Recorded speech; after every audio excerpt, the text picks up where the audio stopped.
Oh, and today's episode of Anime Afterthought, Tokyo Revengers, Episode 2, Resist. Yo, I am calling it right now. Tokyo Revengers is one of, if not the best anime of this season. I don't know how in the hell they are eliciting this type of emotion only in their second episode. Like, my God, is this series freaking intense? I mean, I still have goosebumps and I watched the episode over an hour ago. Now, one thing I was surprised about in today's episode is they actually revealed the trigger for Takemichi's time leap ability. After his initial travel through time, he has altered the destiny for Naoto. It seems Tachiban's little brother has become part of his ability, an ability which seems to have its limitations. Although they've discovered Naoto's handshake is the key for traveling through time, it does have its downsides. Unfortunately, this is not your typical type of time travel where you get to choose your destination. It is a set amount of time which Takemichi is able to leap, 12 years into the past to be precise. So if it's July 5th or October 18th, it'll be that date just 12 years previous. So unfortunately, they can't go back to the day that Hinata died and stop that event from happening, but it looks like Naoto has discovered another way. See, both in the previous timeline as well as this one, there seems to be one consistency. The fact that her death is somehow a result of the Tokyo Majin gang, referred to as Tomen. It seems Naoto has devoted his time, his effort, and his life to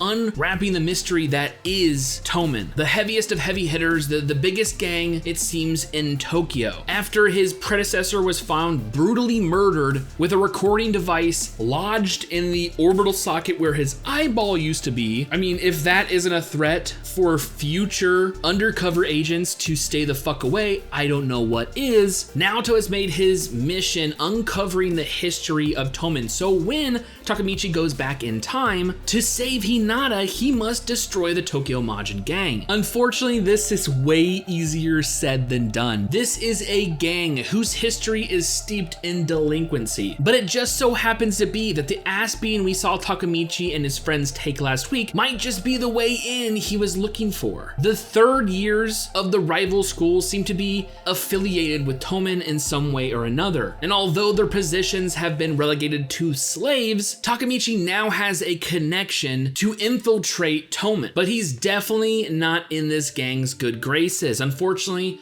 as we see him travel back 12 years, he is literally taking over from his past self, and it just so happens to be during the middle of one of these underground betting fights. Something that Takemichi was definitely not prepared for, and unfortunately, it led to his defeat. And another beating from the third years to teach him a lesson. But if you thought losing a fight and getting pummeled would be the end of it, unfortunately, you were wrong. Takemichi, armed with information of the future, decides this would be a opportune time to try to get in with it by bringing up the main names, the future leaders of Tomen, to try to inquire some kind of meeting. Unfortunately, was definitely the wrong fucking move, as we see mainly bringing up the name of Sano leads Takemichi almost to the brink of death as the number one third year begins beating the shit out of him with a fucking bat. I mean, even the other third years, as they're looking on, were like, dude, we gotta stop this motherfucker, he'll kill the dude. I mean, I gotta give credit where credit is due. After taking that pummeling, I mean, they just stomped the shit out of him to bring up that and just to take on the bat. I mean, my God, he really is in this shit deep. But even at a low point like this, he does have someone to reinvigorate himself. He goes to Hinata's house once again.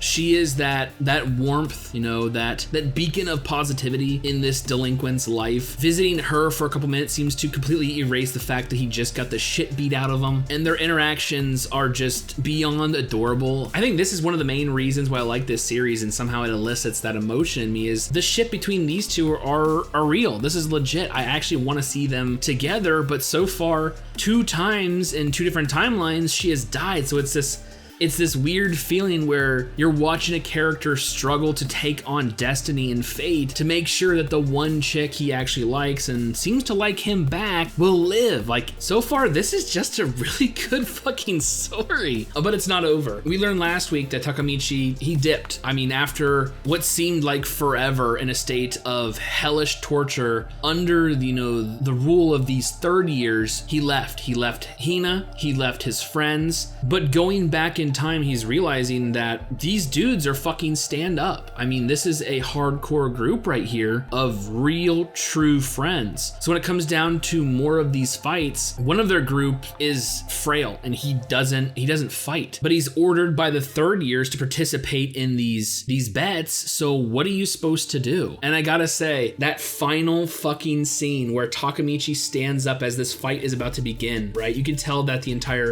entirety of his friends are just beyond nervous. The kid looks like he's about to shit his fucking pants. So when he breaks up this fight and ushers a challenge to the guy who, almost killed him yesterday, he challenges Masataka to, the king versus the slave, right? He's using this opportunity to establish himself, to not only break up this fight and help his friend, he still has to work his way into Tomen. So yeah, I'm excited for next week's episode. Like, I'm ready to see what Takemichi can do, right? Like, he's not the biggest. I mean, fuck, even when you go 12 years in the future, he's still a little guy, right? But there is just so much hanging in the balance that he can't lose. He just can't fucking lose. Otherwise, nothing will change. Like I said, I am enjoying this series immensely. I fucking love it so much. This is intense. Like, I'm really vibing with the overall narrative. I really, really enjoy it. Even without the time travel aspect, the concept of infiltrating, a delinquent gang to try to undermine them and even possibly break them up, that's a pretty badass story. But when you add in the time leap ability, the fact that you're constantly fighting against fate to save, I'll say it, his one true love, that's what it's coming off to me as. It's just a badass story. I really fucking like it. So with all that being said and more Tokyo Revengers next week, I honestly cannot wait for future episodes.